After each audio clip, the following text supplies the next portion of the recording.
É possível que você tenha alguma noção do que se passa na Venezuela. Você provavelmente acredita que por lá existe um poder autocrático, onde o ditador impõe suas determinações por meio de militares ou da justiça devidamente aparelhada. Mas não é bem assim. E o que você vai ver agora mudará sua forma de enxergar as coisas. E se você assistir até o fim, provavelmente perceberá que um sistema muito semelhante começa a se instalar no Brasil. Na Venezuela, alguns grupos operam como proprietários de suas áreas. São os coletivos. A primeira função do coletivo é defender a Revolução Bolivariana, e para isso eles dispõem de todo tipo de armamento e equipamento necessário para atacar qualquer um que se opõe ao modelo, ou seja, para atacar os reacionários. Esses grupos impõem uma espécie de disciplina dentro de seus territórios. Eles têm um código de honra próprio. Muitos até se gabam de manter dentro de suas áreas um índice de criminalidade abaixo da média nacional, que por sinal são os piores do mundo, com 70 homicídios a cada 100 mil habitantes. Existem centenas de coletivos, todos eles armados, com rifles portáteis, granadas, e 2 deles, os Carapaicos e Tupamaros, receberam treinamento militar dos guerrilheiros das Farc colombiana. Além disso, eles têm relações estreitas com outras gangues paramilitares, como os Los Rastrojos, também da Colômbia, que lhes fornecem armas. Esse grupo colombiano vive em conflito com o Exército de Libertação Nacional da Colômbia, que já se faz presente em 10 estados venezuelanos. O conflito entre essas organizações é uma constante, a disputa por territórios, muito parecido com o que acontece no Brasil. O governo venezuelano sustenta esses grupos por meio de planos sociais, concede recursos para seus projetos culturais e são eles que cuidam da distribuição de alimentos, entre outras benesses, naquele ambiente de fome e miséria. Enquanto mantém a sua fachada social, esses grupos atuam no tráfico de drogas, roubo de automóveis e outras ações características do crime organizado. Quem começou tudo isso foi Hugo Chávez, que financiou e permitiu que esses grupos crescessem nos bairros pobres do país. Nicolás Maduro herdou esse sistema, e os grupos que não estão sob seu controle estão sob o controle de 2 figuras sombrias do regime: Diosdado Cabello, acusado de ser um barão do narcotráfico da América Latina, e Fred Bernal, atual chefe nacional dos comitês locais de abastecimento e produção. Desde 2014, esses grupos mantêm uma função de reprimir as mobilizações lado a lado com a polícia militar do chavismo. O número de assassinatos praticados por esses grupos é incalculável. Em entrevista ao New York Times, o criminologista Fermín Marmol Garcia disse que, se a revolução perder a presidência amanhã, os coletivos se tornarão imediatamente uma guerrilha urbana, ou seja, não tem retorno. Os coletivos mais conhecidos são o Movimento Revolucionário de Libertação Carapaica, que usam vestimentas militares e escondem o rosto, e o seu líder é o comandante Murat. Suas armas incluem M4, rifles FAL, e são considerados um dos 2 grupos mais perigosos. O segundo grupo mais perigoso é o La Pedrita, que nasceu em 1985 por Carlos Ramírez Valentim. São responsáveis por inúmeros homicídios.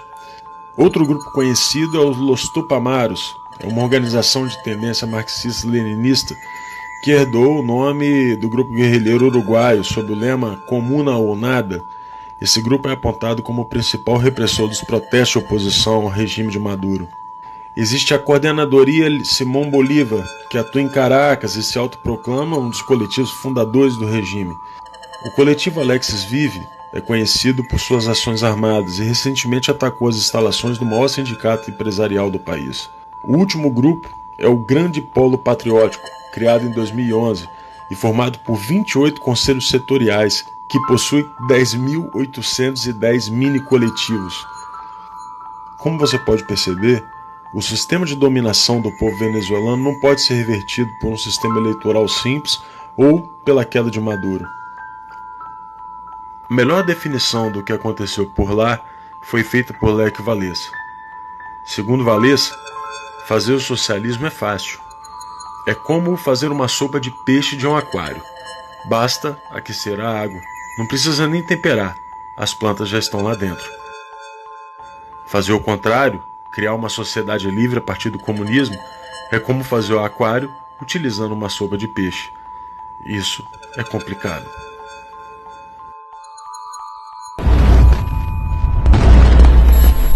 E venha, isso é com isso que eu vou terminar, venha Bolsonaro, venha que nós vamos organizar a rapaziada da periferia e nós vamos ver quem é que vai resolver essa parada.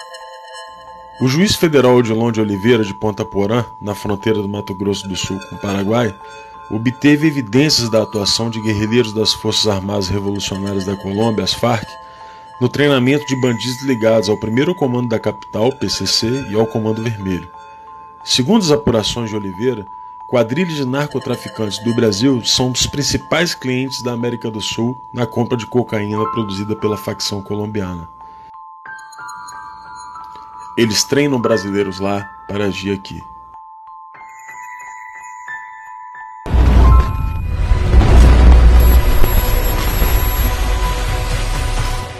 A revolução do lumpenproletariado já está em andamento no Brasil. O lumpenproletariado, esse produto passivo da putrefação das camadas mais baixas da velha sociedade, pode, às vezes, ser arrastado ao movimento por uma revolução proletária. Todavia, suas condições de vida o predispõem a vender-se à reação. Karl Marx. Você consegue se lembrar do Brasil antes de 2002? Pois é, não existiam cracolândias por aqui. A partir da vitória de Lula, a droga derivada da cocaína tomou conta do país, escravizando um número imensurável de brasileiros. Tais indivíduos são capazes de lutar com maior coragem, mas são propensos a ações destrutivas. Conduzidos de maneira correta, podem converter-se numa força revolucionária. Mao Tse-tung, em Análise das Classes e Sociedade Chinesa.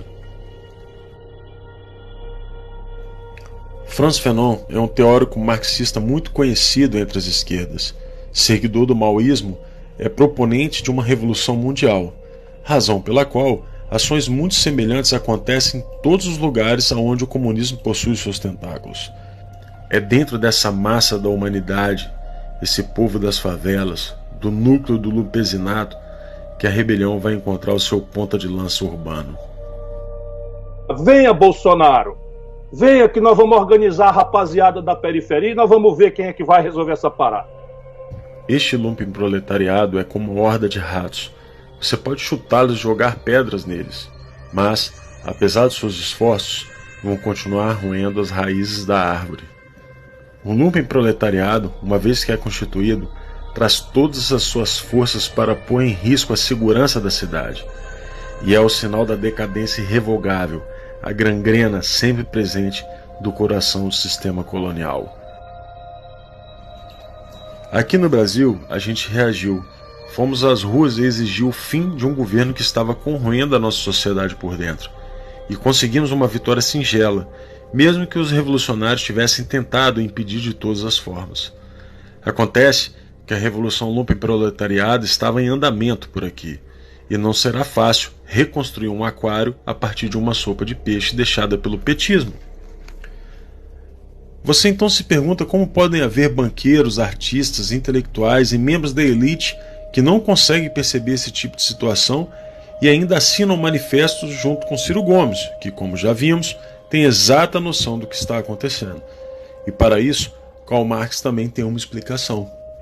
A aristocracia financeira, tanto no modo de obter seus ganhos quanto no modo de desfrutar deles, nada mais é que o renascimento do lumpenproletariado nas camadas mais altas da sociedade burguesa.